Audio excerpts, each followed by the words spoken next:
Sabia que o que você fala não importa? Você já deve ter ouvido aquele ditado: o valor de uma pessoa se mede pelas suas atitudes e não pelas suas palavras. Pois é, meu nome é Vitor Henrique e no vídeo de hoje eu vou ensinar para você a diferença entre comunicação verbal e não verbal. Ah, e eu deixei um desafio para o final do vídeo para ver se você realmente entendeu a diferença entre comunicação verbal e não verbal. Então bora pro vídeo? Você sabia que menos de 10% da sua comunicação é verbal? Ou seja, que depende do que você fala? Então você pode estar pensando, então falar nem é tão importante assim, já que 90% da nossa comunicação não vem da fala. Mas é aí que você se engana. Pense em um videogame. A sua comunicação verbal é como se fosse a manete. Entende o que eu quero dizer? Não adianta você ter a televisão e o console e não ter a manete. Da mesma forma que se você tiver só a manete, você também não consegue jogar. Me entendeu? Então vamos para a parte que te fez clicar aqui no vídeo, a comunicação não verbal. Vamos lá, consegue pensar em algum filme do Charles Chaplin? Você concorda que por mais que ele não imita sequer uma palavra, você consegue entender exatamente o que ele quer dizer?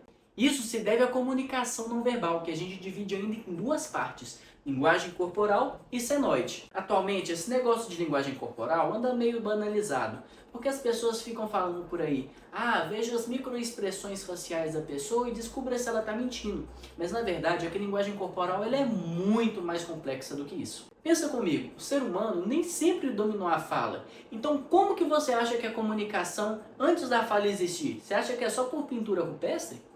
Não. Assim como os animais, os humanos se comunicavam através de expressões, posturas e gestos, e tudo isso se encaixa na linguagem corporal. Da mesma forma que um bebê faz uma careta quando ele não gosta de uma comida. Ele não precisou falar nada, mas está nítido o que ele quer dizer. Tá vendo? Linguagem corporal está presente em lugares que você nem imagina. Aí você pode estar se perguntando, mas como que eu posso fazer para me tornar alguém mais carismático com isso? Simples. Você precisa entender que a gente tem dois tipos de postura. Posturas abertas, que são positivas, e posturas fechadas, que são negativas. Resumindo, as posturas abertas fazem com que as pessoas notem você, enquanto as posturas fechadas afastam. E olha só, postura fechada não é apenas aquela pessoa tímida. Uma pessoa que anda com cara de mal na rua também está tendo uma postura fechada, porque isso repele a pessoa dela ao invés de atrair.